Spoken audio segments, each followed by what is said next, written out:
Hey friends, how are you today? I'm working on a new 3D sculpture piece at the moment, and I am thinking of a conversation I recently had with some of my creative friends. We were sharing some of the struggles of maintaining the drive and passion as an artist, and what we usually do to overcome the blocks when this drive goes away.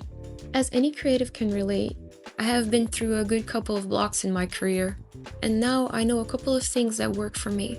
So I figured I would share the early stages of how I come up with my sculptures, while I talk through some tips to overcome these annoying blocks. Oddly enough, I think those two things are related, since my first tip is to revisit old work. So first thing that I would do is go back to those old sketchbooks and really look and spend time trying to remember how you felt while creating those pieces and how those pieces make you feel now. Do they translate the things that you wanted to translate, the emotions you wanted to convey? Even if the artwork is not your best work, looking at a piece that you were excited while you made it and remembering that in your heart and body, it's a good way to remind you that this person is still there, even if creating feels really hard right now. Tip number 2 is experiencing art in person. If you can, go to a gallery, a museum, an art exhibit. If you don't have access to any large institutions, even public sculptures and murals will do. The main deal is trying to look at the work in person, preferably work that you like. The reason being that this promotes a physical response to a physical stimuli. It might sound a bit odd, but it's true.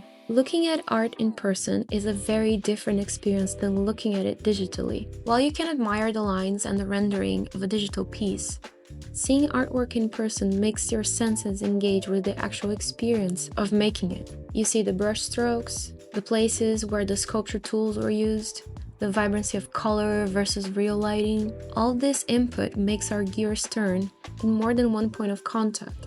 Not just the eyes, but the other senses too. It makes experiencing art not only mindful, but it approximates us from the person who created it.